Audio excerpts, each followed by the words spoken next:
ಗೆಲ್ಲುವ ಛಲ ಹಾಗೂ ಬುದ್ಧಿವಂತಿಕೆ ಇದ್ರೆ ಸಾಕು, ಯಾರು ಏನನ್ನು ಬೇಕಾದರೂ ಸಾಧಿಸಬಹುದು ಅಂತ ತೋರಿಸಿಕೊಟ್ಟವರು ಸಾಫ್ಟ್ವೇರ್ ದೈತ್ಯ ಇನ್ಫೋಸಿಸ್ ಸಂಸ್ಥೆಯ ಅಧ್ಯಕ್ಷ ನಾರಾಯಣ ಮೂರ್ತಿ. ಕೇವಲ 10,000 ರೂಪಾಯಿಗಳ ಬಂಡವಾಳದೊಂದಿಗೆ ಮಾಹಿತಿ ತಂತ್ರಜ್ಞಾನ ಕ್ಷೇತ್ರಕ್ಕೆ ಕಾಲಿಟ್ಟ ಅವರು ಇಂದು ಜಾಗತಿಕ ಮಟ್ಟದಲ್ಲಿ ದೈತ್ಯ ಸಾಫ್ಟ್ವೇರ್ ಸಂಸ್ಥೆಯ ಒಡೆಯನಾಗಿ ಬೆಳೆದಿದ್ದಾರೆ. ಇಂದು ಅವರ ಜನ್ಮದಿನ. ಅಚ್ಚರಿ ಎಂದರೆ ಹಿಂದೆ ಮೂರ್ತಿ ಇನ್ಫೋಸಿಸ್ನ ಅಧ್ಯಕ್ಷ ಸ್ಥಾನದಿಂದ ನಿವೃತ್ತಿ ಹೊಂದಿದ್ದಾರೆ.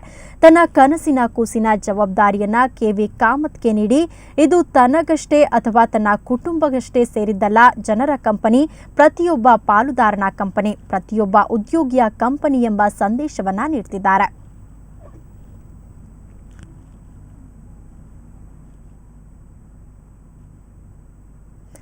ಐಟಿ ದಿಗ್ಗಜ ನಾರಾಯಣಮೂರ್ತಿ ಅವರೊಂದಿಗೆ ಸುವರ್ಣ ನ್ಯೂಸ್ ಸಂಪಾದಕ ಹಮ್ಮಿದ್ ಪಾಳ್ಯ ನಡೆಸಿದ ವಿಶೇಷ ಸಂದರ್ಶನ ಐಟಿ ಲೋಕದ ನಾರಾಯಣ ಗುರು ಇಂದು ಸಂಜೆ 7:30ಕ್ಕೆ ಸುವರ್ಣ ನ್ಯೂಸ್ನಲ್ಲಿ ಪ್ರಸಾರವಾಗಲಿದೆ. ತಪ್ಪದೆ ವೀಕ್ಷಿಸಿ.